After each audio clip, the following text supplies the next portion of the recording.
La plateforme est née il y a près de 3 ans, en fait, ici dans le parc Maximilien, qui est situé juste en face de l'Office des étrangers. Et à l'époque, c'est l'arrivée par jour de plusieurs centaines de personnes, principalement d'origine irakienne, syrienne, afghane, qui venaient demander l'asile pour lequel, en tout cas, l'Office des étrangers n'avait pas les capacités d'absorber toutes les demandes. Et donc les gens ont commencé à dormir d'abord sur le trottoir de l'Office des étrangers, ensuite ils ont traversé dans le parc. Des citoyens se sont mobilisés pour apporter à manger, des vêtements, une aide médicale, juridique, et ça s'est progressivement transformé en camp, en tout cas en l'absence de réponse des autorités. Aujourd'hui, la mobilisation n'a pas affaibli, bien au contraire. Vous rassemblez combien de citoyens et vous aidez combien de réfugiés aujourd'hui? Alors, c'est compliqué à calculer, mais on peut estimer à environ 70 000 personnes le nombre de personnes qui nous suivent et réagissent très rapidement sur les réseaux sociaux. Pour les seuls hébergeurs en Belgique, on est aujourd'hui à près de 5 000 familles qui ont hébergé ou qui hébergent au moins une fois par mois. Les autres n'en tenons pas compte, donc ça représente beaucoup de monde. Et combien de réfugiés aidés, hébergés de cette manière-là? Vous avez une idée? Oui, on a une idée très très claire. Aujourd'hui, on est à plus de 110 000 nuitées offertes. Quotidiennement, on héberge, pour le seul hébergement, on héberge environ 500 personnes depuis le mois de décembre. Finalement, vous faites un peu le boulot du gouvernement, le boulot que le gouvernement ne fait pas? C'est la raison de notre présence. On est là d'abord pour répondre à des besoins, mais ces besoins sont, eux, créés par l'absence de réponse structurelle, ou en tout cas, c'est une des conséquences à la politique migratoire menée par le gouvernement actuel. Oui. Vous en pensez quoi de cette politique migratoire? Le gouvernement parle d'une politique ferme mais humaine. Vous qui vivez ça de l'intérieur, vous avez l'impression qu'effectivement elle est humaine, cette politique? La fermeté, elle est évidente, on la voit. Si on parle du respect du cadre légal, évidemment, on trouve que c'est une nécessité absolue.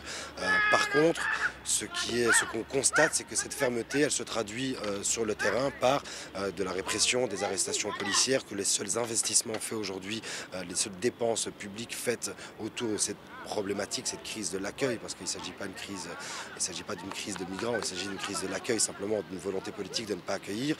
Mais la seule réponse qu'on obtient, c'est une réponse répressive, avec des dépenses d'argent public pour des opérations de police de grande envergure. C'est la partie humaine, par contre, on demande à la voir. On l'a déjà demandé plusieurs fois, et à chaque fois que j'ai un élu en face de moi ou un membre du gouvernement fédéral, je leur pose la question, qu'ils m'expliquent, qu'ils me présentent la dimension humaine de cette politique ferme et humaine. Jusqu'à aujourd'hui, j'ai toujours pas obtenu de réponse. Qu'est-ce que vous avez comme revendication par rapport à ce gouvernement? Nous demandons l'ouverture d'un centre d'accueil et d'orientation. C'est ce que nous schématisons, c'est ce que nous avons mis en œuvre avec le hub humanitaire et l'hébergement à la Porte du Lys aujourd'hui. Donc l'idée, c'est de pouvoir d'une part offrir des services, l'information la plus complète, mais surtout répondre aux besoins urgents, médicaux, d'informations juridiques, le soutien psychologique, et puis l'accueil avec un délai un délai de réflexion qui permettrait d'abord à ces personnes de s'informer complètement, de faire un état des lieux de leur situation, parce que très souvent elles ne sont pas au courant des possibilités qu'elles ont, et elles ont juste en tête que seule l'Angleterre leur offre une possibilité de survie, ce qui n'est pas le cas.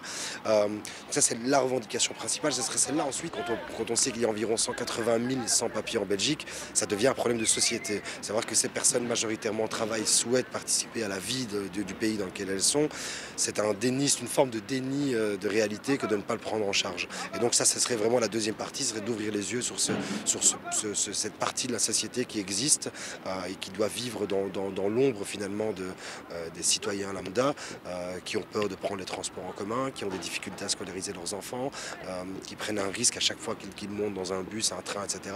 Ce serait donc, à mon avis, la deuxième plus importante revendication, ce serait de réfléchir à une solution pour ces personnes. Si des personnes veulent encore vous rejoindre, vous êtes déjà très nombreux, mais j'imagine que si des personnes veulent encore vous rejoindre, elles seront les bienvenues, et on fait comment?